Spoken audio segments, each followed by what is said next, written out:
Hello my YouTube family, ಹೇಗಿದ್ದೀರಾ ಎಲ್ಲರೂ? I hope ಎಲ್ಲರೂ ಚೆನ್ನಾಗಿದ್ದೀರಾ. ಅದೇ ರೀತಿ ನಿಮ್ಮ ಲೈಫ್ನಲ್ಲಿ ಪಾಸಿಟಿವ್ ಆಗಿ ಥಿಂಕ್ ಮಾಡ್ತಾ ಇದ್ದೀರಾ ಅಂತ ಅಂದ್ಕೊಂಡಿದ್ದೀನಿ. ಇವತ್ತಿನ ರೀಡಿಂಗಲ್ಲಿ ಬ್ಯೂಟಿಫುಲ್ ಆಗಿರುವಂತಹ ಯಾವ ಎನರ್ಜಿ ಇದೆ ಅಂತ ನೋಡೋಣ. ಮೊದಲು ಕಾಮ್ ಆಗಿ ಕೂತ್ಕೊಳ್ಳಿ, ನಿಮ್ಮ ಮೈಂಡ್ ಮತ್ತು ಮನಸ್ಸನ್ನು ರಿಲ್ಯಾಕ್ಸ್ ಮಾಡ್ಕೊಳ್ಳಿ. ಈಗ ನಿಮ್ಮ ಪರ್ಸನ್ ಹೆಸರನ್ನು ಮನಸ್ಸಾರೆ 3 ಬಾರಿ ನೆನಪಿಸ್ಕೊಳ್ಳಿ. ನಿಮ್ಮ ಪರ್ಸನ್ ಫೇಸನ್ನು ಇಮ್ಯಾಜಿನ್ ಮಾಡ್ಕೊಳ್ಳಿ. ಅವರು ಮತ್ತು ನೀವು ಒಟ್ಟಿಗೆ ಕಳೆದಿರುವ ಬ್ಯೂಟಿಫುಲ್ ಮೆಮೊರೀಸ್ನ ನೆನಪು ಮಾಡ್ಕೊಳ್ಳಿ. ಅದಕ್ಕೂ ಮೊದಲು ಈ ರೀಡಿಂಗ್ ನಿಮ್ಮವರೆಗೂ ತಲುಪಿದೆ ಅಂದರೆ ಯು ಆರ್ ಸೋ ಬ್ಲೆಸ್ಡ್. ಯೂನಿವರ್ಸ್ಗೆ ಗ್ರ್ಯಾಟಿಟ್ಯೂಡ್ ಹೇಳಿ, ಥ್ಯಾಂಕ್ ಯು ಯೂನಿವರ್ಸ್ ಅಂತ ಹೇಳಿ ನಿಮ್ಮ ಪರ್ಸನ್ ಎನರ್ಜಿಯನ್ನು ಫೀಲ್ ಮಾಡಿ. ಬ್ಯೂಟಿಫುಲ್ ಆಗಿರುವ ಎನರ್ಜಿ ಬಂದಾಗ ಅದನ್ನು ರಿಸೀವ್ ಮಾಡ್ಕೊಳ್ಳಿ. ಇದು ಜನರಲ್ ರೀಡಿಂಗ್ ಆಗಿರುತ್ತೆ. ಜನರಲ್ ರೀತಿಯಲ್ಲೇ ನೀವು ಇದನ್ನು ಜಡ್ಜ್ ಮಾಡಬೇಕಾಗುತ್ತೆ. ಅಂದರೆ ಎಲ್ಲ ವಿಷಯಗಳು ಎಲ್ಲರಿಗೂ ಮ್ಯಾಚ್ ಆಗಬೇಕು ಅಂತ ಇಲ್ಲ. ನಿಮ್ಮ ಸಿಚುವೇಶನ್ಗೆ ಮ್ಯಾಚ್ ಆಗುವ ಎನರ್ಜಿ ಮಾತ್ರ ರಿಸೀವ್ ಮಾಡ್ಕೊಳ್ಳಿ. ಯಾವುದಾದ್ರೂ ಭಾಗ ನಿಮಗೆ ಮ್ಯಾಚ್ ಆಗಲಿಲ್ಲ ಅಂದರೆ ಅದನ್ನು ಫೋರ್ಸ್ ಆಗಿ ತಗೊಳ್ಬೇಡಿ. ಈ ರೀಡಿಂಗ್ನ ಉದ್ದೇಶ ಏನು ಅಂದರೆ, ಈ ಕ್ಷಣದ ಪ್ರೆಸೆಂಟ್ ಎನರ್ಜಿ ಹೇಗಿದೆ, ನಿಮ್ಮ ಪರ್ಸನ್ ಮನಸ್ಸಿನಲ್ಲಿ ಏನು ನಡೀತಾ ಇದೆ, ನಿಮ್ಮಿಬ್ಬರ ನಡುವೆ ಯಾವ ರೀತಿಯ ಎಮೋಷನ್ಸ್ ಅಥವಾ ವೈಬ್ಸ್ ನಡೀತಾ ಇದೆ, ಅದನ್ನು ನಿಮಗೆ ತಿಳಿಸುವ ಒಂದು ಸಣ್ಣ ಪ್ರಯತ್ನ ಅಷ್ಟೇ. ಹಾಗಾಗಿ ಓವರ್ ಆಗಿ ನೆಗೆಟಿವ್ ಆಗಿ ಯೋಚನೆ ಮಾಡಬೇಡಿ. ನಿಮ್ಮ ಮನಸ್ಸನ್ನು ಅನಾವಶ್ಯಕ ಭಯಗಳಿಂದ ತುಂಬಿಸ್ಕೊಳ್ಬೇಡಿ. ಯಾವುದೇ ರಿಲೇಷನ್ಶಿಪ್ಪಲ್ಲಿ ಆಗಿರಲಿ, ಪಾಸಿಟಿವ್ ಎನರ್ಜಿ ಅನ್ನೋದು ತುಂಬ ಇಂಪಾರ್ಟೆಂಟ್ ಆಗಿರುತ್ತೆ. ರೀಡಿಂಗನ್ನು ನೋಡಬೇಕಾದ್ರೆ ವಿಡಿಯೋನ ಲೈಕ್ ಮಾಡ್ಕೊಳ್ಳಿ. ಅದೇ ರೀತಿ ಚಾನಲ್ನ ಸಬ್ಸ್ಕ್ರೈಬ್ ಮಾಡಿಕೊಂಡು ಕನೆಕ್ಟ್ ಆಗಿ. ಮೊದಲಿಗೆ ಯಾವ ಎನರ್ಜಿ ಇದೆ ಅಂತ ನೋಡೋದಾದರೆ, ಗ್ಲೋ ಆ್ಯಂಡ್ ಅಟ್ರಾಕ್ಷನ್ ಎನರ್ಜಿ. ಈ ವ್ಯಕ್ತಿಗೆ ಈಗ ನಿಮ್ಮ ಒಳಗಿನ ಒಳ್ಳೆಯ ಗುಣಗಳು, ನಿಮ್ಮ ಒಳಗಿನ ವಿಶೇಷತೆಗಳು ಕಾಣಿಸ್ತಾ ಇದೆ. ಒಂದು ಮಟ್ಟಿಗೆ ಇವರು ಸಂಪೂರ್ಣವಾಗಿ ಬದಲಾಗ್ತಾ ಇದ್ದಾರೆ, ಚೇಂಜ್ ಆಗ್ತಾ ಇದೆ. ಈ ವ್ಯಕ್ತಿಗೆ ಇಷ್ಟು ದಿನ ನಿಮ್ಮ ಒಳಗಿನ ಒಳ್ಳೆಯ ಗುಣಗಳು ಅದೆಲ್ಲ ಅರ್ಥ ಆಗ್ತಾ ಇರಲಿಲ್ಲ. ಅರ್ಥ ಆದರೂ ಕೂಡ ಅವರಿಗೆ ಕಾಣಿಸ್ತಾ ಇರಲಿಲ್ಲ. ಆದರೆ ಈಗ see how glowing you are, right? ನೀವು ಎಷ್ಟು ಗ್ಲೋ ಆಗ್ತಾ ಇದ್ದೀರಾ, ಶೈನ್ ಆಗ್ತಾ ಇದ್ದೀರಾ. ಮತ್ತು ಈ ವ್ಯಕ್ತಿ ಈಗ ಆ ವಿಷಯವನ್ನು ನೋಡ್ತಿದ್ದಾರೆ. ನೀವು ಈ ಗ್ಲೋ ಎನರ್ಜಿಯಲ್ಲಿದ್ದೀರಾ. ನೀವು ಈ ಗ್ಲೋ ಅನ್ನು ಗಮನಿಸ್ಬೋದು. ಇದು ನಿಮ್ಮ ಗ್ಲೋ. ಅದನ್ನೇ ನಿಮ್ಮ ಪಾರ್ಟ್ನರ್ ಈಗ ನಿಮ್ಮೊಳಗೆ ನೋಡ್ತಾ ಇದ್ದಾರೆ. ಹಾಗಾಗಿ ಈ ವ್ಯಕ್ತಿಗೆ ನೀವು ಶೈನ್ ಆಗ್ತಾ ಇರುವಂತೆ, ಗ್ಲೋ ಆಗ್ತಾ ಇರುವಂತೆ, ತುಂಬ ಇಂಡಿಪೆಂಡೆಂಟ್ ಎನರ್ಜಿಯಲ್ಲಿ ಕಾಣಿಸ್ತಾ ಇದ್ದೀರಾ. ನಿಮ್ಮನ್ನು ತುಂಬ ಎನರ್ಜೆಟಿಕ್ ಆಗಿ ನೋಡ್ತಾ ಇದ್ದಾರೆ, ತುಂಬ ಸ್ಟ್ರಾಂಗ್ ಎನರ್ಜಿಯಲ್ಲಿ ನೋಡ್ತಿದ್ದಾರೆ. ಈ ವ್ಯಕ್ತಿ ನಿಮ್ಮ ಔರಾ ಮತ್ತು ನಿಮ್ಮ ಎನರ್ಜಿಗೆ ತುಂಬ ಅಟ್ರ್ಯಾಕ್ಟೆಡ್ ಆಗ್ತಿದ್ದಾರೆ. ನಿಮ್ಮ ಜೊತೆ ಇದ್ದಾಗ ಇವರಿಗೆ ಆ ನಿಮ್ಮ ರೂಪ ಕಾಣಿಸ್ತಾ ಇರಲಿಲ್ಲ. ಈಗ ಈ ವ್ಯಕ್ತಿ ನಿಮ್ಮಲ್ಲಿ ಕಂಪ್ಲೇಂಟ್ಸ್ ಹುಡುಕ್ತಾ ಇಲ್ಲ. ಮೊದಲೆಲ್ಲ ನಿಮ್ಮ ಬಗ್ಗೆ ಕಂಪ್ಲೇಂಟ್ಸನ್ನು ಹುಡುಕ್ತಾ ಇದ್ರು, ನಿಮ್ಮಲ್ಲಿ ಕೊರತೆಗಳನ್ನು ಹುಡುಕ್ತಾ ಇದ್ರು. ಪ್ರತಿ ವಿಷಯಕ್ಕೂ ನಿಮ್ಮನ್ನು ಟಾಂಟ್ ಮಾಡ್ತಾ ಇರಬಹುದು. ಯಾವಾಗಲೂ ನಿಮಗೆ ಹೀಗೆ ಮಾಡು, ಹಾಗೆ ಮಾಡು ಅಂತ ಹೇಳಿರ್ಬೋದು. ನಿಮ್ಮನ್ನು ನಿಮ್ಮ ಇಷ್ಟದಂತೆ ಬಿಡದೇ ಇರಬಹುದು. ಯಾವಾಗಲೂ ನಿಮ್ಮನ್ನು ಕಂಟ್ರೋಲ್ ಮಾಡೋದಕ್ಕೆ ಪ್ರಯತ್ನ ಪಟ್ಟಿರ್ಬೋದು. ಆದರೆ ಈಗ ಹಾಗಿಲ್ಲ ಅನ್ನೋ ಎನರ್ಜಿ ಇದೆ.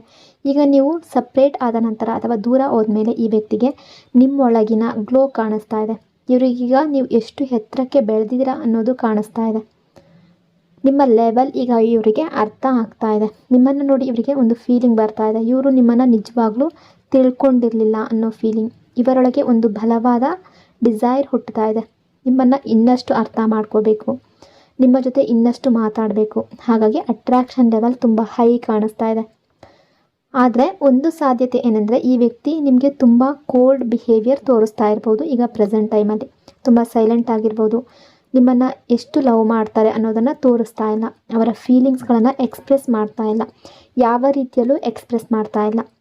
ಪಾಸ್ಟ್ನಲ್ಲೂ ಕೂಡ ಅವರ ಫೀಲಿಂಗ್ಸ್ಗಳನ್ನು ಓಪನ್ನಾಗಿ ಎಕ್ಸ್ಪ್ರೆಸ್ ಮಾಡಿಲ್ಲ ಅನ್ನೋ ರೀತಿ ಕೂಡ ಎನರ್ಜಿ ಇದೆ. ಅವರ ಲವ್ವನ್ನು ಓಪನ್ನಾಗಿ ತೋರಿಸ್ತೇ ಇರ್ಬೋದು. ಈಗ ಅದಕ್ಕೆ ರಿಗ್ರೆಟ್ ಮಾಡ್ತಾ ಇದ್ದಾರೆ. ಅವರ ಫೀಲಿಂಗ್ಸ್ ಮತ್ತು ಎಮೋಷನ್ಸನ್ನು ಮರೆಮಾಚೋದಕ್ಕೆ ಬಯಸ್ತಾ ಇದ್ದಾರೆ. ಅವರ ನೋವನ್ನು ಬೇರೆಯವರಿಗೆ ತೋರಿಸ್ಬಾರ್ದು ಅಂತ ಅಂದ್ಕೊಳ್ತಿದ್ದಾರೆ. ಆದರೆ ಒಳಗೊಳಗಡೆ ತುಂಬ ಡೌನ್ ಆಗ್ತಾ ಇದ್ದಾರೆ. ಇದೇ ಈಗ ಇವರ ಸಿಚುವೇಶನ್. ಈ ವ್ಯಕ್ತಿ ನಿಮ್ಮನ್ನು ನೆನೆಸ್ಕೊಂಡು ನಿಮ್ಮ ಬಗ್ಗೆ ಯೋಚನೆ ಮಾಡಿ ತುಂಬ ಥಿಂಕ್ ಮಾಡ್ತಾ ಇದ್ದಾರೆ.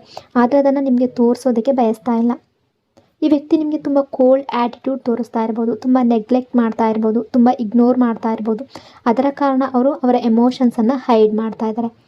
ಆ ರೀಸನ್ನಿಂದ ಅವರು ಅವರ ಫೀಲಿಂಗ್ಸನ್ನು ಹೈಡ್ ಮಾಡ್ತಾ ಇದ್ದಾರೆ. ಅವರಿಗೆ ಅವರ ಫೀಲಿಂಗ್ಸನ್ನು ಎಕ್ಸ್ಪ್ರೆಸ್ ಮಾಡೋದಕ್ಕೆ ಆಗ್ತಾ ಇಲ್ಲ. ಒಂದು ಫೀಲಿಂಗ್ ಇದೆ, ನಿಮ್ಮ ಮುಂದೆ ಡೌನ್ ಆದರೆ, ನಿಮ್ಮ ಮುಂದೆ ವೀಕ್ ಆದರೆ, ನಿಮ್ಮ ಮುಂದೆ ಕಣ್ಣೀರು ಹಾಕಿದ್ರೆ ಅಥವಾ ಎಮೋಷನ್ಸ್ ತೋರಿಸಿದ್ರೆ ಅದು ಅವರ ವೀಕ್ನೆಸ್ ಆಗಿ ಕಾಣಬಹುದು. ಅವರು ನಿಮ್ಮ ಮುಂದೆ ವೀಕಾಗಿ ಕಾಣೋದಕ್ಕೆ ಬಯಸ್ತಾ ಇಲ್ಲ. ಅವರು ಅವರ ವೀಕ್ನೆಸ್ಸನ್ನು, ಫೀಲಿಂಗ್ಸನ್ನು ನಿಮ್ಮಿಂದ ಹೈಡ್ ಮಾಡ್ತಾ ಇದ್ದಾರೆ. ಅವರ ವೀಕ್ ಸೈಡನ್ನು ನಿಮ್ಮ ಮುಂದೆ ಮರೆಮಾಚ್ತಾ ಇದ್ದಾರೆ. ಅವರು ಅವರ ವೀಕ್ ಸೈಡನ್ನು ನಿಮಗೆ ಶೋ ಮಾಡ್ತಾ ಇಲ್ಲ. ನೀವು ಅವರನ್ನು ವೀಕ್ ಅಂತ ಅಂದ್ಕೊಳ್ಬಾರ್ದು ಅಂತ ಬಯಸ್ತಾ ಇದ್ದಾರೆ. ನೀವು ಅವರನ್ನು ಕಡಿಮೆ ಅಂದಾಜು ಮಾಡಬಾರ್ದು ಅಂತ ಬಯಸ್ತಾ ಇದ್ದಾರೆ. ಅದು ಅವರಿಗೆ ಬೇಕಾಗಿಲ್ಲ. ಈ ವ್ಯಕ್ತಿ ಪ್ರತಿದಿನ ನಿಮ್ಮನ್ನು ಮಿಸ್ ಮಾಡ್ತಾರೆ. ಇವತ್ತಿಗೂ ನಿಮ್ಮನ್ನು ಮಿಸ್ ಮಾಡ್ತಾ ಇರುವಂತಹ ಎನರ್ಜಿ ಇದೆ. ನಿಮ್ಮ ಇನೋಸೆನ್ಸ್ ಇವರನ್ನು ತುಂಬ ಅಟ್ರ್ಯಾಕ್ಟ್ ಮಾಡ್ತಾ ಇದೆ. ಬಹುಶಃ ನೀವು ತುಂಬ ಇನೋಸೆಂಟ್ ಆಗಿರ್ಬೋದು, ತುಂಬ ರಿಯಲ್ ಪರ್ಸನ್ ಆಗಿರ್ಬೋದು. You are a very real person. ನೀವು ಫೇಕ್ ಅಲ್ಲ, ಶೋ ಆಫ್ ಮಾಡೋದಿಲ್ಲ, ಆ್ಯಟಿಟ್ಯೂಡ್ ಅಥವಾ ಈಗೋ ತೋರಿಸೋದಿಲ್ಲ. You are a very real person. ಅದು ಅವರಿಗೆ ತುಂಬ ಇಷ್ಟ ಆಗ್ಬೋದು. ನಿಮ್ಮ ಇನೋಸೆನ್ಸ್, ನಿಮ್ಮ ರಿಯಾಲಿಟಿ, ನಿಮ್ಮ ಹೆಲ್ಪ್ಫುಲ್ ನೇಚರ್, ನಿಮ್ಮೊಳಗಿನ ಸ್ಪಿರಿಚುಯಾಲಿಟಿ, ಇವುಗಳ ಜೊತೆ ಅವರು ಕನೆಕ್ಟ್ ಆಗ್ತಾ ಇದ್ದಾರೆ. ಅವರಿಗೆ ನೀವು ಅಂದರೆ ತುಂಬ ಇಷ್ಟ. ಬಹುಶಃ ನಿಮ್ಮ ಪಾರ್ಟ್ನರ್ ಅಷ್ಟು ರಿಯಲ್ ಇಲ್ವೇನೋ. ಈ ವ್ಯಕ್ತಿ ಬಹಳ ಫೇಕ್ ಆಗಿರ್ಬೋದು ಕೆಲವೊಂದು ಸಲ ನಿಮ್ಮ ಮುಂದೆ ಒಂದು ಮಾತಾಡಿದ್ರೆ ಮನಸ್ಸಿನ ಒಳಗೆ ಇನ್ನೊಂದಿರಬಹುದು. ಸೊ ರಿಯಾಲಿಟಿ ಬೇರೆ ಇರುತ್ತೆ. ಯಾವಾಗಲೂ ಆ ರೀತಿ ಬಿಹೇವ್ ಮಾಡಿರ್ಬೋದು. ಈ ವ್ಯಕ್ತಿ ನಿಮಗೆ ಏನಾದರೂ ಹೇಳಿದ್ರೆ ಅದು ಮೀನಿಂಗ್ ಇಲ್ಲದೆ ಹೇಳೋದಿಲ್ಲ. ಅವರ ಪ್ರತಿಯೊಂದು ಮಾತಿಗೂ ಒಂದು ಮೀನಿಂಗ್ ಇರುತ್ತೆ. ಇವರು ಎಂದಿಗೂ ನಿಮಗೆ ಪರ್ಪಸ್ ಇಲ್ಲದೆ ಏನನ್ನೂ ಹೇಳಿಲ್ಲ. ಕೆಲವರ ವಿಷಯದಲ್ಲಿ ಮನಸ್ಸಿನಲ್ಲಿ ಒಂದಿಟ್ಕೊಂಡು ಮುಂದೆ ಒಂದು ಬಿಹೇವ್ ಮಾಡಿರಬಹುದು. ಸೊ ಈ ವ್ಯಕ್ತಿಯ ಲೈಫ್ನಲ್ಲಿ ಕೂಡ ಬ್ಯಾಲೆನ್ಸ್ ಇಲ್ಲ ಅನ್ನೋ ಎನರ್ಜಿ ಇದೆ. ಈ ಟೈಮ್ನಲ್ಲಿ ಅವರು ಕೆರಿಯರ್ನಲ್ಲೂ ತುಂಬ ಸ್ಟ್ರಗಲ್ ಮಾಡ್ತಾ ಇರುವ ಎನರ್ಜಿ ಇದೆ. ಅವರ ಕೆರಿಯರ್ನಲ್ಲಿ, ರಿಲೇಷನ್ಶಿಪ್ಪಲ್ಲಿ ತುಂಬ ಸ್ಟ್ರಗಲ್ ಮಾಡ್ತಾ ಇದ್ದಾರೆ. ಇವರ ಮನೆಯ ಪರಿಸ್ಥಿತಿ ಯಾವುದೋ ಒಂದು ಸಿಚುವೇಶನ್ ಸರಿಯಾಗದೆ ಇರ್ಬೋದು, ಫಿನಾನ್ಷಿಯಲ್ ಸಿಚುವೇಶನ್ ಇರ್ಬೋದು. ಹಾಗಾಗಿ ಇವರು ತುಂಬ ಡಿಸ್ಟರ್ಬ್ಡ್ ಆಗಿದ್ದಾರೆ. ಕೇವಲ ನಿಮ್ಮ ಕಾರಣಕ್ಕೆ ಮಾತ್ರ ಅವರು ಡಿಸ್ಟರ್ಬ್ಡ್ ಆಗಿಲ್ಲ. ಇವರ ಲೈಫ್ನಲ್ಲಿ ಇನ್ನೂ ಹಲವಾರು ಪ್ರಾಬ್ಲಮ್ಸ್ ಇರುವ ಎನರ್ಜಿ ಇದೆ. ಆ ಪ್ರಾಬ್ಲಮ್ಸ್ಗಳಿಂದಲೂ ಅವರು ತುಂಬ ಡಿಸ್ಟರ್ಬ್ಡ್ ಆಗಿರುವ ಎನರ್ಜಿ ಇದೆ. Comfort zone, missing energy. ಈ ಟೈಮ್ನಲ್ಲಿ ಈ ವ್ಯಕ್ತಿ ತುಂಬ ಲೇಸಿ ಎನರ್ಜಿಯಲ್ಲಿದ್ದಾರೆ, ಕಂಫರ್ಟ್ ಝೋನ್ನಲ್ಲಿದ್ದಾರೆ. ಬಹುಶಃ ತುಂಬ ಟೈಮ್ನಿಂದ ನೀವು ಇವರಿಂದ ಯಾವುದೇ ಮೂಮೆಂಟನ್ನು ನೋಡಿಲ್ಲ, ನಿಮ್ಮ ಕಡೆ ಯಾವುದೇ ಸ್ಟೆಪ್ ತಗೊಂಡಿಲ್ಲ. ಅದರ ಕಾರಣ ಈ ವ್ಯಕ್ತಿ ಅವರ ಕಂಫರ್ಟ್ ಝೋನ್ನಲ್ಲಿದ್ದಾರೆ. ಅವರನ್ನು ಆ ಕಂಫರ್ಟ್ ಝೋನ್ಗೆ ಹೊಂದಿಸ್ಕೊಂಡಿದ್ದಾರೆ. ಅವರು ಆ ಕಂಫರ್ಟ್ ಝೋನ್ನಿಂದ ಹೊರಗಡೆ ಬರಬೇಕು. ಆಗ ಮಾತ್ರ ಯಾವುದೇ ಆ್ಯಕ್ಷನ್ ತಗೊಳ್ಳೋದಕ್ಕೆ ಸಾಧ್ಯ ಆಗುತ್ತೆ. ಇವರಿಗೆ ಹಗಲಿನ ಟೈಮ್ ನೀವಿಲ್ಲದೆ ದೂರ ಆಗಿ ಸ್ವಲ್ಪ ಈಸಿ ಅಂತ ಅನಿಸಿರ್ಬೋದು. ಯಾಕೆಂದರೆ ಅವರನ್ನು ಅವರ ಕೆಲಸದಲ್ಲಿ ಬ್ಯುಸಿ ಇಟ್ಕೊಳ್ತಾರೆ. ಆದರೆ ರಾತ್ರಿ ಆದ ಮೇಲೆ ನಿಮ್ಮ ಬಗ್ಗೆ ಯೋಚನೆ ಮಾಡೋದಕ್ಕೆ ಪ್ರಾರಂಭ ಮಾಡ್ತಾರೆ. ನಿಮ್ಮ ಥಾಟ್ಸ್ ಅವರನ್ನು ಡಿಸ್ಟರ್ಬ್ ಮಾಡ್ತಾ ಇದೆ. ಹಗಲಿನಲ್ಲಿ ನಿಮ್ಮನ್ನು ಮರೆತು ಬಿಡಬಹುದು ಅಂತ ಅವ್ರಿಗೆ ಅನಿಸುತ್ತೆ. ಆದರೆ ನೈಟ್ ಟೈಮ್ನಲ್ಲಿ ಅವ್ರಿಗೆ ತುಂಬ ಡಿಫ್ರೆಂಟ್ ಯೋಚನೆಗಳು ಬರ್ತಾ ಇರುತ್ತೆ. ಒಬ್ಬರೇ ಇದ್ದಾಗ ನಿಮ್ಮ ಜೊತೆಗಿನ ನೆನಪುಗಳು ಅವರನ್ನು ತುಂಬ ಕಾಡುತ್ತೆ, ತುಂಬ ಹೆಚ್ಚು ಕಾಡ್ತಾ ಇದೆ. ಆ ಟೈಮ್ನಲ್ಲಿ ಅವರಿಗೆ ನಿಜವಾಗ್ಲೂ ನಿಮ್ಮ ಬಗ್ಗೆ ಫೀಲ್ ಅನ್ನೋದು ಜಾಸ್ತಿ ಆಗ್ತಾ ಇದೆ. ನಿಮ್ಮ ಹತ್ರ ಮಾತಾಡಬೇಕು, ನಿಮ್ಮ ಹತ್ರ ಇರಬೇಕಿತ್ತು, ನಿಮಗೆ ಕಾಲ್ ಮಾಡಬೇಕಿತ್ತು ಅನ್ನೋ ರೀತಿ ಫೀಲ್ ಮಾಡ್ತಾ ಇದ್ದಾರೆ. ಈ ವ್ಯಕ್ತಿ ಅಪ್ರೋಚ್ ಬಂದರೆ ಬಹುಶಃ ನಿಮ್ಮ ಬಗ್ಗೆ ತುಂಬ ಥಿಂಕ್ ಮಾಡಿ ತುಂಬ ಫೀಲಿಂಗ್ಸಿಂದ ಅಪ್ರೋಚ್ ಮಾಡ್ಬೋದು. ಈ ವ್ಯಕ್ತಿ ನಿಮಗೆ ಕಾಲ್ ಅಥವಾ ಮೆಸೇಜ್ ಮಾಡಿದ್ರೆ ತುಂಬ ಫೀಲಿಂಗ್ಸಿಂದ ಕಾಲ್ ಮಾಡ್ಬೋದು. ಇವರ ನಂಬರಿಂದ ಮಿಸ್ಡ್ ಕಾಲ್ ಬಂದರೆ ಅಥವಾ ಅನೋನ್ ನಂಬರಿಂದ ಮಿಸ್ಡ್ ಕಾಲ್ ಬಂದರೆ ತುಂಬ ಜನರಿಗೆ ಅದು ಇವರೇ ಆಗಿರಬಹುದು. ರಿಸ್ಟ್ರಿಕ್ಷನ್ ಎನರ್ಜಿ, ಯಾವುದೋ ಒಂದು ಸಿಚುವೇಷನಲ್ಲಿ ಸಿಕ್ಕಾಕೊಂಡಿರುವಂತಹ ಎನರ್ಜಿ. ಇವರ ಇಷ್ಟದಂತೆ ನಡೆಯೋದಕ್ಕೆ ಆಗ್ತಾ ಇಲ್ಲ. ಇಲ್ಲಿ ಯಾವುದೋ ಒಂದು ಸಿಚುವೇಶನ್ ಇರ್ಬೋದು, ಅದು ಥರ್ಡ್ ಪಾರ್ಟಿ ಸಿಚುವೇಶನ್ ಕೂಡ ಆಗಿರ್ಬೋದು. ಥರ್ಡ್ ಪಾರ್ಟಿ ಅನ್ನೋದನ್ನು ಕೇವಲ ರೊಮ್ಯಾಂಟಿಕ್ ರಿಲೇಷನ್ಶಿಪ್ ಅಂತ ಮಾತ್ರ ತಗೊಳ್ಳೋದಲ್ಲ. ಇದು ಫ್ಯಾಮಿಲಿ ಮೆಂಬರ್ ಆಗಿರ್ಬೋದು, ಅಥವಾ ಯಾವುದೋ ಒಂದು ಸಿಚುವೇಶನ್ ಆಗಿರ್ಬೋದು, ಕೆರಿಯರ್ ಆಗಿರ್ಬೋದು, ಜಾಬ್ ಆಗಿರ್ಬೋದು. ಸೊ ತುಂಬ ಎಮೋಷ್ನಲ್ ಅಟ್ಯಾಚ್ಮೆಂಟನ್ನು ಈ ಸಿಚುವೇಶನ್ ಜೊತೆ ಅವರು ಹೊಂದಿರ್ಬೋದು. ನಿಮ್ಮ ಜೊತೆ ತುಂಬ ಡೀಪ್ ಕನೆಕ್ಷನ್ ಫೀಲ್ ಮಾಡ್ತಾರೆ. ಆದರೆ ಸಿಚುವೇಶನ್ ಹೇಗಿದೆ ಅಂದರೆ ಅವರು ನಿಮ್ಮ ಕಡೆ ಬರೋದಕ್ಕೆ ಸಾಧ್ಯ ಆಗ್ತಾ ಇಲ್ಲ. ಯಾಕೆಂದರೆ ಅವರು ಯಾವುದೋ ಒಂದು ಸಿಚುವೇಷನಲ್ಲಿ ಸ್ಟಕ್ ಆಗಿದ್ದಾರೆ. ಅವರ ಮನಸ್ಸಿನಂತೆ ಹೊರಗಡೆ ಬರೋದಕ್ಕೆ ಆಗ್ತಾ ಇಲ್ಲ. ಸೊ ಅವರು ಟ್ರೂ ಸೆಲ್ಫ್ ಲವ್ನಲ್ಲಿ ಇಲ್ಲ. ಅದಕ್ಕಾಗಿ ನಿಮ್ಮ ಕಡೆ ಯಾವುದೇ ಸ್ಟೆಪ್ ತಗೊಳ್ಳೋದಕ್ಕೆ ಪ್ರೆಸೆಂಟ್ ಟೈಮಲ್ಲಿ ಸಾಧ್ಯ ಆಗ್ತಾ ಇಲ್ಲ. ಯಾವುದೇ ಮೂಮೆಂಟ್ ಕಾಣಿಸ್ತಾ ಇಲ್ಲ. ಯಾಕೆಂದರೆ ಅವರು ರಿಸ್ಟ್ರಿಕ್ಷನ್ನಲ್ಲಿದ್ದಾರೆ. ಮೊದಲು ಆ ರಿಸ್ಟ್ರಿಕ್ಷನನ್ನು ತೆಗೆದು ಹಾಕಬೇಕು, ಆಮೇಲೆ ಮಾತ್ರ ನಿಮ್ಮ ಕಡೆಗೆ ಬರೋದಕ್ಕೆ ಸಾಧ್ಯ ಆಗುತ್ತೆ. ಈ ವ್ಯಕ್ತಿ ತುಂಬ ಬರ್ಡನ್ ಫೇಸ್ ಮಾಡ್ತಾ ಇದ್ದಾರೆ.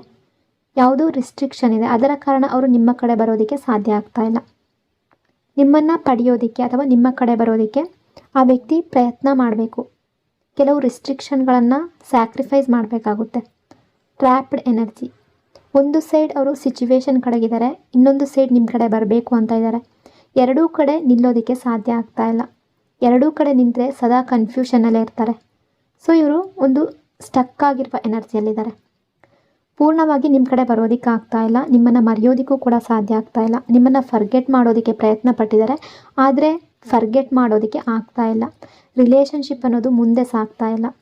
ಅವರನ್ನು ಒಂದು ಟ್ರ್ಯಾಪ್ನಲ್ಲಿ, ಒಂದು ಸಿಚುವೇಷನ್ನಲ್ಲಿ ಸಿಕ್ಕಾಕೊಂಡಿರುವ ರೀತಿ ಫೀಲ್ ಮಾಡ್ತಾ ಇದ್ದಾರೆ. ಈ ರಿಲೇಷನ್ಶಿಪ್ ಈ ಮಟ್ಟದ ಸಿಚುವೇಶನ್ಗೆ ಬರುತ್ತೆ ಅಂತ ಅವರು ಊಹೆ ಮಾಡಿರಲಿಲ್ಲ. ಹಾಗಾಗಿ ಈ ವ್ಯಕ್ತಿ ತುಂಬ ಸ್ಟಕ್ ಸಿಚುವೇಷನಲ್ಲಿದ್ದಾರೆ. Transformation energy. ಈ ವ್ಯಕ್ತಿಯೊಳಗೆ ತುಂಬ ದೊಡ್ಡ ಚೇಂಜಸ್ ಬರಬೇಕು, ತುಂಬ ಟ್ರಾನ್ಸ್ಫರ್ಮೇಷನ್ ಆಗಬೇಕು. ಆಗ ಮಾತ್ರ ಈ ಕನೆಕ್ಷನಲ್ಲಿ ದೊಡ್ಡ ಚೇಂಜ್ ಆಗ್ಬೋದು.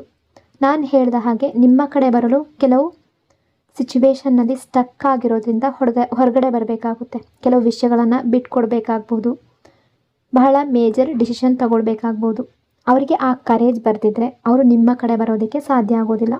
ಹಾಗಾಗಿ ಕರೇಜ್ ಬೇಕು. ಇದು ಅವರ ಪರ್ಸ್ನಲ್ ಜರ್ನಿ. ಸೊ ಇದು ಅವರಿಗೆ ಅಗತ್ಯ ಆಗಿದೆ.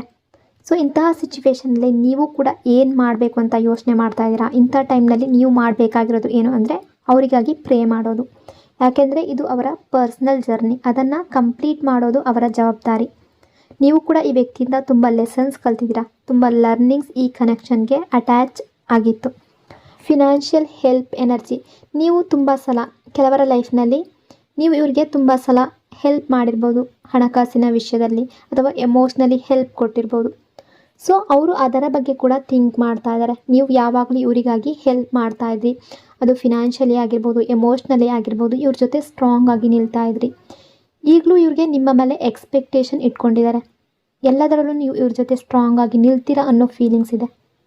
ಸೊ ಕೆಲವರು ನೀವು ಇವರಿಗೆ ಗಿಫ್ಟ್ಸ್ ಕೂಡ ಕೊಟ್ಟಿರಬಹುದು. ನೀವು ಇವರನ್ನು ತುಂಬ ಲೈಕ್ ಮಾಡ್ತಾ ಇದ್ರಿ, ಬ್ಲೈಂಡ್ಲಿ ಟ್ರಸ್ಟ್ ಮಾಡ್ತಾ ಇದ್ರಿ. ಸೊ ಆ ಎನರ್ಜಿ ಇದೆ, ಅದೆಲ್ಲವನ್ನು ಇವರು ನೆನಪು ಮಾಡ್ಕೊಳ್ತಾ ಇದ್ದಾರೆ.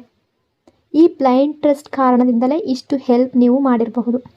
Trust issues energy. ಈ ರಿಲೇಷನ್ಶಿಪ್ಪಲ್ಲಿ ಸೇಫ್ಟಿ ಮತ್ತು ಟ್ರಸ್ಟ್ ಬಗ್ಗೆ ದೊಡ್ಡ ಇಶ್ಯೂಸ್ ಬಂದಿರಬಹುದು. ನಿಮ್ಮ ಪಾರ್ಟ್ನರ್ಗೆ ಗೊತ್ತಿದೆ ಈ ಟ್ರಸ್ಟ್ ಇಶ್ಯೂಸ್ ಉಂಟಾಗೋದಕ್ಕೆ ಕಾರಣ ಅವರೇ ಅಂತ. ಬಹುಶಃ ಈಗ ನೀವು ಅವರನ್ನು ಸಂಪೂರ್ಣವಾಗಿ ನಂಬ್ತಾ ಇಲ್ಲ, ಟ್ರಸ್ಟ್ ಮಾಡ್ತಾ ಇಲ್ಲ. ನಿಮ್ಮೊಳಗೆ ಒಂದು ಇನ್ಸೆಕ್ಯೂರಿಟಿ ಇದೆ. ಈ ವ್ಯಕ್ತಿ ಕೆಲವೊಂದು ಸಲ ನೀವು ಥಿಂಕ್ ಮಾಡಬಹುದು, ಈ ವ್ಯಕ್ತಿ ಬೇರೆ ಯಾರೊಂದಿಗಾದರೂ ಮಾತಾಡ್ತಾ ಇರಬಹುದು, ಬೇರೆ ಯಾರೊಂದಿಗಾದರೂ ಇನ್ವಾಲ್ವ್ ಆಗಿರ್ಬೋದು, ಅಥವಾ ಥರ್ಡ್ ಪಾರ್ಟಿ ಸಿಚುವೇಶನ್ ಇರ್ಬೋದು. ಅವರು ಆ ಥರ್ಡ್ ಪಾರ್ಟಿ ಜೊತೆ ತುಂಬ ಹ್ಯಾಪಿ ಆಗಿದ್ದಾರೆ ಅಂತ ನಿಮಗೆ ಅನ್ನಿಸ್ಬೋದು, ನಿಮ್ಮನ್ನು ಫರ್ಗೆಟ್ ಮಾಡಿದ್ದಾರೆ ಅಂತ ನಿಮ್ಗೆ ಅನ್ನಿಸ್ಬೋದು. ಅದೇ ಫಿಯರ್ ನಿಮ್ಮನ್ನು ಕಾಡ್ತಾ ಇದೆ. ಆ ಟ್ರಸ್ಟ್ ಇಶ್ಯೂಸ್ ನಿಮ್ಮೊಳಗೆ ಇದೆ. ವಿಶೇಷವಾಗಿ ಈ ವ್ಯಕ್ತಿ ನಿಮ್ಮನ್ನು ಬೇರೆ ಯಾರಿಗಾದರೂ ಬಿಟ್ಟು ಹೋಗಿದರೆ, ಯಾವುದಾದ್ರೂ ಸಿಚುವೇಶನ್ಗಾಗಿ ಬಿಟ್ಟು ಹೋಗಿದರೆ, ಅದೆಲ್ಲವೂ ನಿಮ್ಮ ಮನಸ್ಸಿನಲ್ಲಿ ಬರ್ತಾ ಇದೆ, ನಿಮ್ಮ ಮೈಂಡ್ನಲ್ಲಿ ಇಂಥ ಥಾಟ್ಸ್ ಬರ್ತಾ ಇದೆ. ನಿಮ್ಗೆ ಅನ್ನಿಸ್ತಾ ಇದೆ ಅವರಿಗೆ ಥರ್ಡ್ ಪಾರ್ಟಿ ಜೊತೆ ತುಂಬ ಜಾಸ್ತಿ ಹೊಂದ್ಕೊಂಡಿದ್ದಾರೆ, ಆ ರೀತಿ ಫೀಲ್ ಕೂಡ ಮಾಡ್ತಾ ಇರ್ಬೋದು. ಇವೆಲ್ಲವೂ ನಿಮ್ಮ ಮೈಂಡ್ನಲ್ಲಿ ಓಡಾಡುವ ಥಾಟ್ಸ್. ಆದರೆ ರಿಯಾಲಿಟಿ ನೀವು ಯೋಚನೆ ಮಾಡುವ ರೀತಿಯ ಎನರ್ಜಿಯಲ್ಲಿಲ್ಲ. ಹಾಗಾಗಿ ಈ ಕನೆಕ್ಷನ್ನಲ್ಲಿ ನೀವು ಕೆಲವು ಊಹೆಗಳನ್ನು ಮಾಡ್ತಾ ಇರ್ಬೋದು. ಅದು ಕೆಲವರ ಲೈಫ್ನಲ್ಲಿ ನಿಜ ಕೂಡ ಆಗಿರದೇ ಇರಬಹುದು. ಸೊ ಈ ಕನೆಕ್ಷನ್ ಬಗ್ಗೆ ಪಾಸಿಟಿವ್ ಆಗಿರಬೇಕು. ನೀವು ಈಗ ಪಾಸಿಟಿವ್ ಆಗಿ ಕಾಣ್ತಾ ಇಲ್ಲ. ಕೆಲವೊಂದು ವಿಷಯದಲ್ಲಿ ನಿಮ್ಮೊಳಗೆ ತುಂಬ ಟ್ರಸ್ಟ್ ಇಶ್ಯೂಸ್ ಇದೆ. ಆ ಟ್ರಸ್ಟ್ ಇಶ್ಯೂಸ್ಗಳನ್ನು ನಿಮ್ಮ ಪಾರ್ಟ್ನರ್ ತಾವೇ ಕ್ರಿಯೇಟ್ ಮಾಡಿದ್ದಾರೆ. Realisation energy. ನೀವು ಕೊಟ್ಟಷ್ಟು ಲವ್ ಬೇರೆ ಯಾರೂ ಕೊಡೋದಕ್ಕೆ ಸಾಧ್ಯ ಇಲ್ಲ ಅನ್ನೋದು ಅವ್ರಿಗೆ ಗೊತ್ತಾಗ್ತಾ ಇದೆ. ಅವರು ನಿಮ್ಮ ಲವ್ನ ಡೀಪ್ನೆಸ್ಸನ್ನು, ಆಳವನ್ನು ನೋಡ್ತಾ ಇದ್ದಾರೆ. ನೀವು ಕೊಟ್ಟ ಲವ್ನಲ್ಲಿ ಇರುವ ಎಷ್ಟು ಪ್ಯೂರ್ ಆಗಿದೆ ಅನ್ನೋದು ಅವರಿಗೆ ಅರ್ಥ ಆಗ್ತಾ ಇದೆ.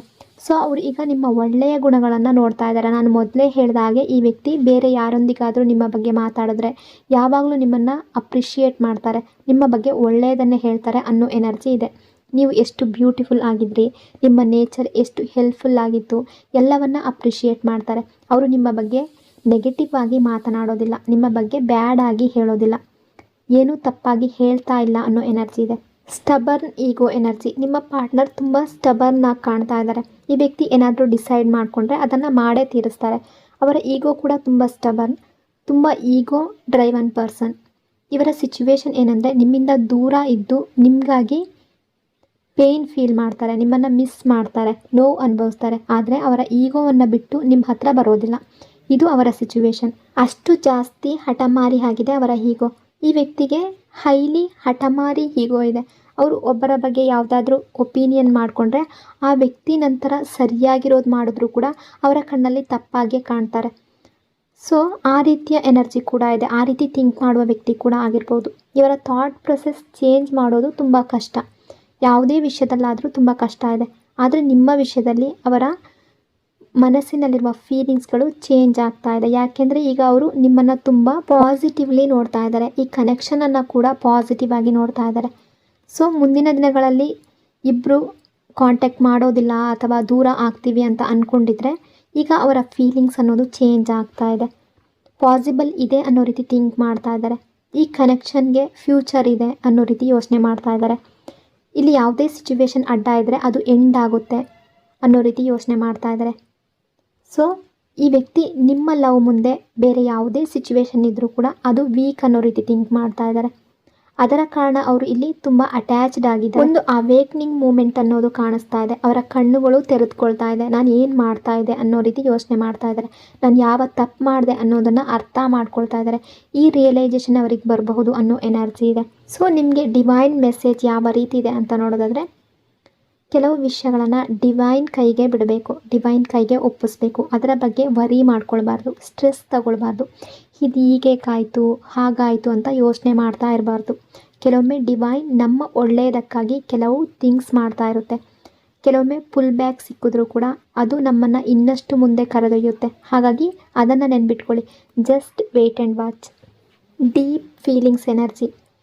ಅವರು ಅವರ ಮನಸ್ಸಿನಲ್ಲಿ ನಿಮಗಾಗಿ ಏನು ಫೀಲ್ ಮಾಡ್ತಾ ಇದ್ದಾರೋ ಆ ಫೀಲಿಂಗ್ಸನ್ನು, ಎಮೋಷನ್ಸನ್ನು ಬೇರೆ ಯಾರಿಗಾಗಿ ಕೂಡ ಫೀಲ್ ಮಾಡೋದಿಲ್ಲ.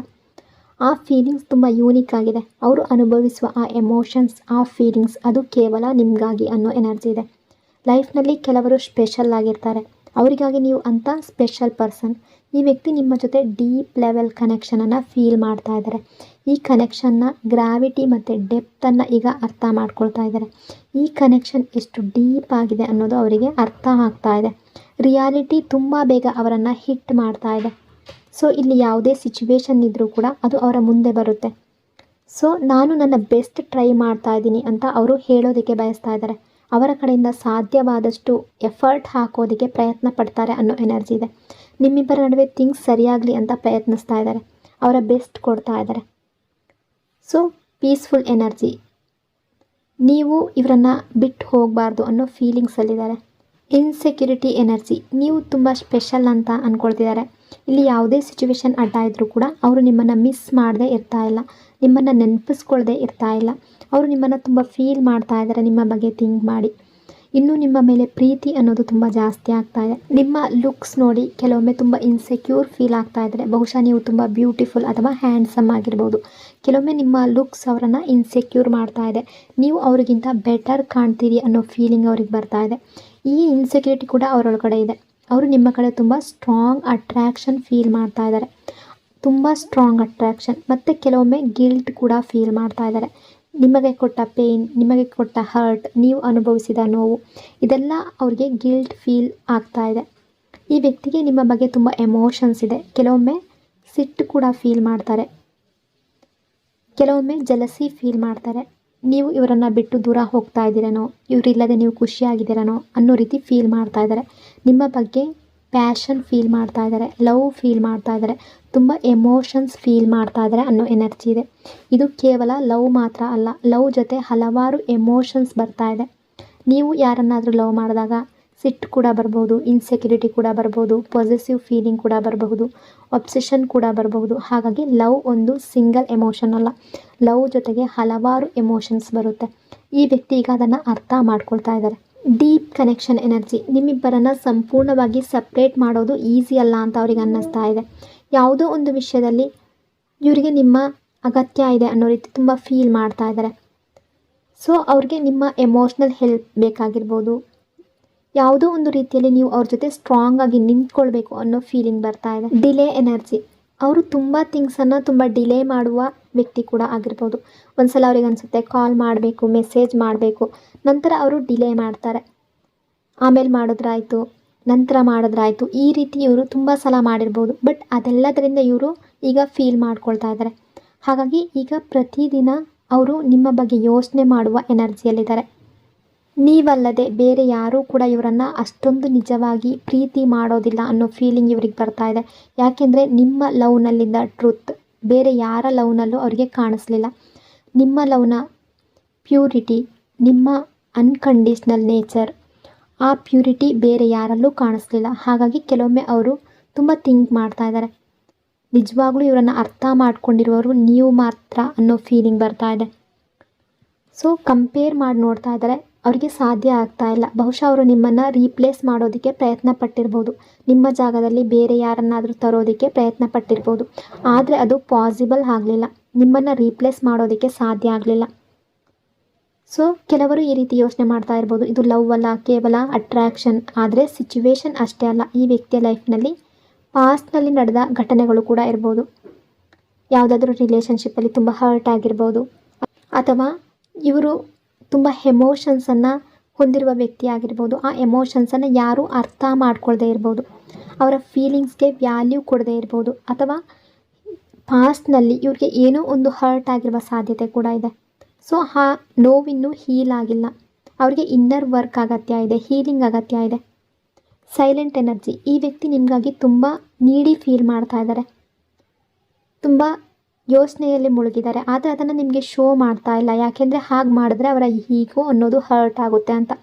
ಹಾಗಾಗಿ ಅವರು ಅವರ ಫೀಲಿಂಗ್ಸನ್ನು ಹೈಡ್ ಮಾಡ್ತಾ ಇದ್ದಾರೆ. ನಿಮ್ಮ ಜೊತೆ ಮಾತಾಡಿದ್ರೆ ಅವರ ಎಮೋಷನ್ಸನ್ನು ತಕ್ಷಣ ಶೋ ಮಾಡೋದಿಲ್ಲ. ನೀವು ಗಮನಿಸಿರ್ಬೋದು, ನೀವು ಎಮೋಷ್ನಲ್ ಟಾಪಿಕ್ಸ್ ಆರಂಭ ಮಾಡಿದ್ರೆ ಅವರು ಎಮೋಷ್ನಲ್ ಮಾತುಗಳನ್ನು ಆರಂಭ ಮಾಡೋದಿಲ್ಲ, ಯಾಕೆಂದರೆ ಅವರಿಗೆ ಅವರ ಫೀಲಿಂಗ್ಸ್ ಎಕ್ಸ್ಪ್ರೆಸ್ ಮಾಡುವ ಫಿಯರ್ ಇದೆ. ನನ್ನ ಎಮೋಷನ್ಸ್ ಅರ್ಥ ಆಗದೆ ಹೋದರೆ, ನನ್ನ ಫೀಲಿಂಗ್ಸನ್ನು ಜೋಕ್ ಮಾಡಿಬಿಟ್ರೆ ಅನ್ನೋ ಫಿಯರ್ ಇದೆ. ಹಾಗಾಗಿ ಅವರಿಗೆ ಅವರನ್ನು ಎಕ್ಸ್ಪ್ರೆಸ್ ಮಾಡೋದು ಕಷ್ಟ. ಸೊ ಈ ಸಮಯದಲ್ಲಿ ಈ ವ್ಯಕ್ತಿ ತುಂಬ ಯೋಚನೆ ಮಾಡುವ ಎನರ್ಜಿಯಲ್ಲಿದ್ದಾರೆ. ಫ್ರೆಂಡ್ಸ್ ಜೊತೆ ತುಂಬ ಇನ್ವಾಲ್ವ್ ಆಗ್ತಾ ಇಲ್ಲ, ಫ್ಯಾಮಿಲಿ ಜೊತೆ ತುಂಬ ಇನ್ವಾಲ್ವ್ ಆಗ್ತಾ ಇಲ್ಲ. ಅವರನ್ನು ಅವರು ಹೈಡ್ ಮಾಡ್ಕೊಳ್ತಾ ಇದ್ದಾರೆ, ಫೀಲಿಂಗ್ಸನ್ನು ಹೈಡ್ ಮಾಡ್ಕೊಳ್ತಾ ಇದ್ದಾರೆ, ಒಬ್ಬರೇ ಇರೋದಕ್ಕೆ ಇಷ್ಟಪಡ್ತಾ ಇದ್ದಾರೆ. ಈ ಸಿಚುವೇಶನ್ ಬಗ್ಗೆ ತುಂಬ ಯೋಚನೆ ಮಾಡ್ತಾ ಇದ್ದಾರೆ. ಅವರಲ್ಲಿ ಅವರು ರಿಗ್ರೆಟ್ ನೋಡ್ತಾ ಇದ್ದಾರೆ, ನಾನು ತಪ್ಪು ಮಾಡಿದೆ, ನಾನು ತಪ್ಪು ಡಿಸಿಷನ್ ತಗೊಂಡೆ ಅಂತ ಅವರನ್ನೇ ಅವರು ದೂಷಿಸ್ತಾ ಇದ್ದಾರೆ. ಅವರ ಮೇಲೆ ಡಿಸಪಾಯಿಂಟೆಡ್ ಆಗಿರುವ ಎನರ್ಜಿ ಇದೆ. ನಿಮಗಾಗಿ ಮಾಡಬೇಕಾಗಿರೋದನ್ನು ಆ ಟೈಮ್ನಲ್ಲಿ ಅವರು ಸರಿಯಾದ ತೀರ್ಮಾನ ತಗೊಳ್ಳಿಲ್ಲ ಅನ್ನೋ ಫೀಲ್ ಇದೆ. ನೀವು ಅವರ ಲವ್ಗೆ ಅರ್ಹರಾಗಿದ್ರಿ, ನೀವು ಅವರ ರೆಸ್ಪೆಕ್ಟ್ಗೆ ಅರ್ಹರಾಗಿದ್ರಿ, ಆದರೆ ಅವರು ಅದನ್ನು ಕೊಡಲಿಲ್ಲ.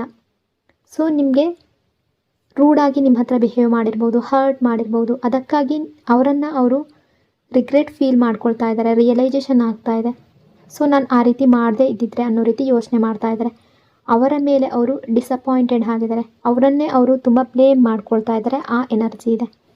ವಾಟ್ ಟು ಎಕ್ಸ್ಪೆಕ್ಟ್ ಎನರ್ಜಿ, ಈ ಕನೆಕ್ಷನ್ನಲ್ಲಿ, ಈ ರಿಲೇಷನ್ಶಿಪ್ಪಲ್ಲಿ ನೀವು ಇನ್ನೇನು ಎಕ್ಸ್ಪೆಕ್ಟ್ ಮಾಡಬಹುದು ಅಂತ ನೋಡೋಣ. ಸೊ ಈ ವ್ಯಕ್ತಿ ನಿಮ್ಮಿಬ್ಬರ ನಡುವಿನ ಎಲ್ಲವನ್ನು ನಾರ್ಮಲ್ ಮಾಡಬೇಕು ಅಂತ ಬಯಸ್ತಾ ಇದ್ದಾರೆ. ಆ ಎನರ್ಜಿ ಇದೆ.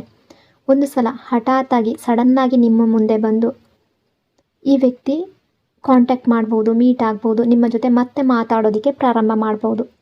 ನಿಮ್ಮಿಬ್ಬರ ನಡುವಿನ ಸಿಚುವೇಶನನ್ನು ನಾರ್ಮಲ್ ಮಾಡಬೇಕು ಅಂತ ಬಯಸ್ತಾ ಇದ್ದಾರೆ. ಪಾಸ್ಟ್ ಲೈಫ್ ಕನೆಕ್ಷನ್ ಎನರ್ಜಿ, ಈ ವ್ಯಕ್ತಿ ನಿಮ್ಮ ಜೊತೆ ಪಾಸ್ಟ್ ಲೈಫ್ ಕನೆಕ್ಷನ್ ಇದೆ ಅನ್ನೋ ರೀತಿ ಫೀಲ್ ಇದೆ. ಬಹುಶಃ ಅವರು ನಿಮ್ಮನ್ನು ಸೋಲ್ಮೇಟ್ ಅಥವಾ ಟ್ವಿನ್ ಫ್ಲೇಮ್ ಅಂತ ಅಂದ್ಕೊಳ್ತಾ ಇರ್ಬೋದು. ನಿಮ್ಮಿಬ್ಬರ ನಡುವೆ new beginning energy, new chapter energy ಇದೆ. ನಿಮ್ಮಿಬ್ಬರ ಲೈಫ್ನಲ್ಲಿ ಹೊಸ ಚಾಪ್ಟರ್ ಆರಂಭ ಆಗ್ಬೋದು, ಹೊಸ ಲವ್ ಎನರ್ಜಿ ಆರಂಭ ಆಗ್ಬೋದು, ಆ ಸಾಧ್ಯತೆ ಇದೆ. ಇದು ವೆಯ್ಟ್ ಮಾಡೋದಕ್ಕೆ ವರ್ತ್ ಆಗಿರುವಂತಹ ಸಿಚುವೇಶನ್. ನೀವು ಮಾಡಿದ ವೆಯ್ಟ್, ಈ ವ್ಯಕ್ತಿ ನಿಮಗೆ ಮಾಡಿಸಿದ ವೆಯ್ಟ್, ಒಂದು ದಿನ ಅದರ ವ್ಯಾಲ್ಯೂ ಅರ್ಥ ಆಗುತ್ತೆ. ಆಗ ನಿಮಗೆ ನಾನು ಯಾಕೆ ವೆಯ್ಟ್ ಮಾಡಿದೆ ಅನ್ನೋ ರಿಗ್ರೆಟ್ ಇರೋದಿಲ್ಲ. ಅಟ್ರಾಕ್ಷನ್ ಎನರ್ಜಿ, ಈ ವ್ಯಕ್ತಿಯ ಅಟ್ರಾಕ್ಷನ್ ದಿನದಿಂದ ದಿನಕ್ಕೆ ಹೆಚ್ಚಾಗ್ತಾ ಇದೆ.